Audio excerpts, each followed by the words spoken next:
শেখ হাসিনা 1991 সাল এবং 96 সালে দুবার তত্ত্বাবধায়ক সরকারের নির্বাচন করার পরেও যখন ক্ষমতা আসতে পারে নাই, তখন তাকে পিছনের দরজা দিয়ে ষড়যন্ত্র করে ক্ষমতায় আসার জন্যে সে একটি সেটেলড ইস্যুকে আনসেটেল করে দিয়ে 111 তৈরি করে সে পরিকল্পিতভাবে ক্ষমতায় এসে গোটা রাষ্ট্র কাঠামোকে ধ্বংস করেছে। বিচার বিভাগ বলেন, প্রশাসন বলেন, পুলিশ বলেন, সেনাবাহিনী বলেন, সশস্ত্র বাহিনী বলেন, সমস্ত রাষ্ট্রের প্রতিষ্ঠানগুলোকে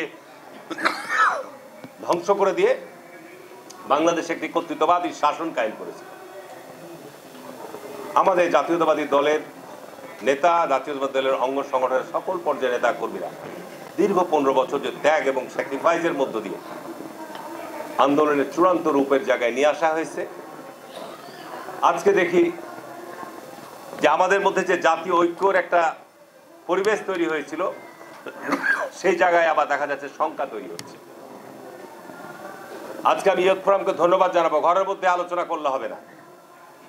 বাংলাদেশ জাতীয়তাবাদী দল এমন একটি শক্তি যার সাথে এদেশে সিংহভাগ জনগণ রয়েছে।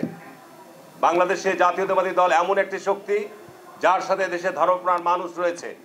বাংলাদেশ জাতীয়তাবাদী শক্তি এমন একটা শক্তি যার সাথে যারা আগ্রাসী ভারতীয় দোসর, তাদের বিরুদ্ধে একমাত্র প্রতিবাদী শক্তি হচ্ছে বাংলাদেশ জাতীয়তাবাদী দল। যে কারণেই এই ধরনের সংগঠনগুলোকে আজকের এই ষড়যন্ত্রকে রুখার জন্য বাইরে রাস্তায় যেতে হবে। আজকে বিএনপিকে কটাক্ষ করে, বিএনপিকে উদ্দেশ্য করে যারা বিভিন্ন ধরনের কথা বলতে চায়, আমি একটা কথা আপনাদেরকে স্মরণ করে দিতে চাই। দেখবেন যারা মদের দোকানে মদ বিক্রি করে,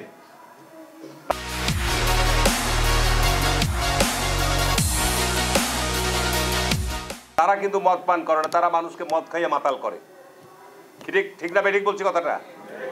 আর ধর্ম ব্যবসায়ীরা কিন্তু ধর্মভীরু নয়, ধার্মিক নয়। ধার্মিক তারাই যারা ধর্মভীরু। একটা রাজনৈতিক দল সম্পর্কে আমরা ভালোভাবেই জানি, যখন উদ্দেশ্যমূলকভাবে বলে যে এক স্বৈরাচারকে বিদায় করে আর এক স্বৈরাচারকে নিয়ে আসবে, কাকে উদ্দেশ্য করে বলেন? এক চাঁদাবাজকে উৎখাত করে আর এক চাঁদাবাজকে, এই সমস্ত কথা যখন বলেন কাদেরকে উদ্দেশ্য করে বলেন?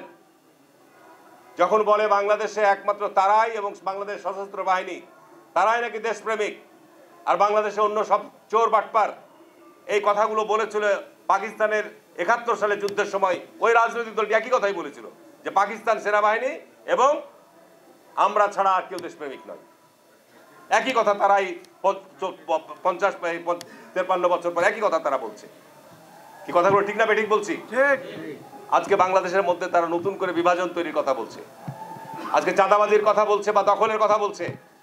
আমি আপনাদের কিছু তথ্য চান, এখানে সাংবাদিক ভাইরা রয়েছেন, বাংলাদেশের বিভিন্ন জায়গায় যাবেন, তাদের যেখানে যেরকম অবস্থান আছে তারাও এই সব অপকর্মের সাথে জড়িত।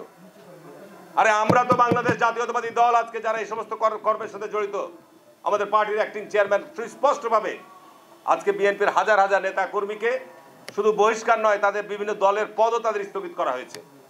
কি কথাটা ঠিক না বেঠিক বলছি? সুতরাং আমরা দীর্ঘ 15-16 বছর যাবৎ মাঠে রয়েছি।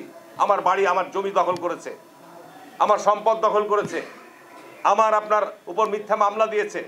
এরপরও বলবো জাতীয়তাবাদী দল অত্যন্ত ধৈর্য এবং সহনশীলতার সাথে এই পরিস্থিতির মোকাবেলা আমরা করেছি।